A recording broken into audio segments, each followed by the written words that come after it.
Ar-rahimuna utawi orang-orang yang berbelas kasihan, iku yarhamuhum mengasihani pada mereka siapa Ar-Rahmanu, Allah yang maha belas kasih.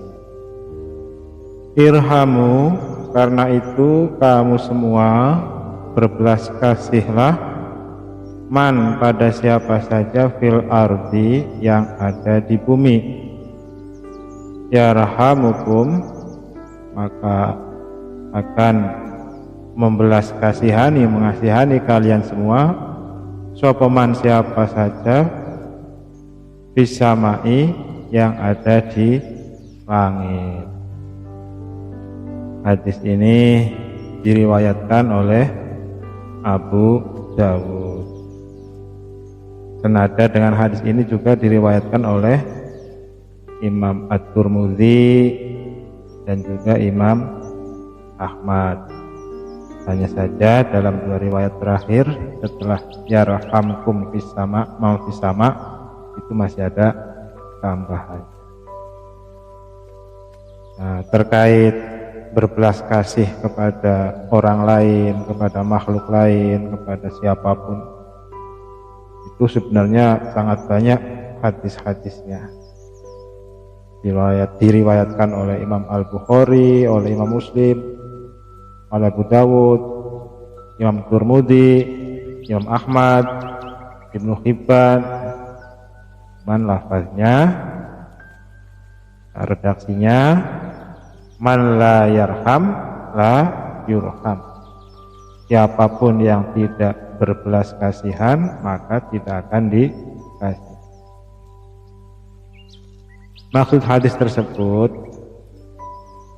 orang yang punya belas kasihan, punya rasa kasihan, melakukan aksi-aksi tindak kasih sayang kepada siapapun, kepada apapun yang ada di bumi, baik itu manusia ataupun hewan, ya, yang tidak disuruh untuk dibunuh, membunuh hewan itu, maka akan dikasihani juga oleh Allah, akan diberikan rahmat, kasih sayang oleh Allah Subhanahu wa ta'ala. Karena itu tentu saja kita semua harus berkasihan, ya, harus berkasih sayang kepada siapapun yang kita bisa melakukannya, pada siapapun yang kita bisa berbelas kasihan, yang kita bisa berkasih sayang, mengasihi orang tersebut. Semua makhluk-makhluk Allah, tidak hanya manusia saja, walaupun dia tidak berakal, iya, dengan kasih sayang mendoakan pada mereka semuanya, sehingga semua yang ada di langit, para malaikat dan juga Allah Subhanahu wa ta'ala yang jelas-jelas rahmatnya itu untuk semua makhluk, bahkan makhluk-makhluk yang ada di langit yang nyata-nyata lebih banyak daripada penduduk di bumi, itu juga akan mengasihi. Hanya saja tentu tidak boleh mendoakan seseorang, misalnya semoga semua orang Islam diampuni semua dosa-dosanya. Enggak patut. Ya Allah maghfir li jami'il muslimin, begitu aja. Semoga Allah, ya Allah ampunilah semua orang Islam. Tidak perlu ya Allah ampunilah semua dosa-dosa orang muslim. Nah, itu kurang pas bahasa seperti itu.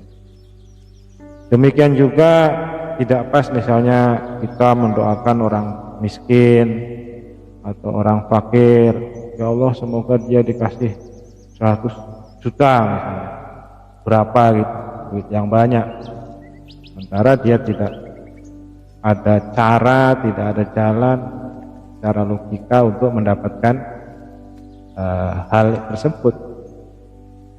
Itu nggak pas ya, nggak patut. Karena apa?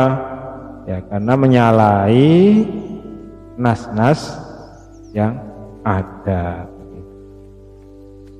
Kemudian ada cerita suatu saat Imam Al-Ghazali, Hujjatul Islam Abu Hamid Al-Ghazali, itu ditemui seseorang di dalam mimpi. Jadi ada orang mimpi bertemu dengan Imam Al-Ghazali. Terus orang itu bertanya kepada Hujjatul Islam, "Ma fa'alallahu bik?" Apa yang Allah perlakukan padamu wahai Imam? Faqala awqafani baina yaday. Imam Al-Ghazali menjawab, aku dihadapkan pada Allah Subhanahu wa ta'ala. Kemudian Allah bertanya kepada, bima qaddamta alaih, kamu menghadapku bawa apa? Yang kata Imam Al-Ghazali, fasirtu azkuru a'mali, maka saya menyebutkan amal-amal. Faqala, maka Allah kemudian menjawab, lam aqbalha, aku enggak menerima amal-amalmu itu. Aku hanya menerima amal darimu itu suatu hari ada lalat, ya, ada lalat itu hinggap di tinta penamu untuk meminum dari tinta itu, sedangkan kamu sedang menulis. Lantas kamu membiarkan lalat itu minum dulu dan kamu berhenti menulis karena kasihan padanya. Karena hal itulah yang aku terima. Karena itulah aku berkasih sayang padamu pada saat ini. Cerita singkat dari Imam Al-Ghazali, betapa pentingnya kita berbelas kasih, berkasih sayang kepada siapapun, termasuk kepada hewan, semua makhluk Allah Subhanahu wa ta'ala. Kemudian tadi dalam hadis ada kalimat yarhamkum, ya, yarhamkum. Irhamu man fil ardi yarhamkum man fis sam. Nah, yarhamkum ini bacanya ada dua versi. Ada yang bacanya dengan yarhamkum jazm, ya, disukun karena menjadi jawab dari irhamu man fil ardi. Ada juga yang membacanya dengan di domah, di rofa, yarhamukum, begitu, dijadikan bukan jawab tetapi menjadi doa. Yarhamukum, semoga kalian semua dikasihani, dirahmati oleh semua yang ada di langit.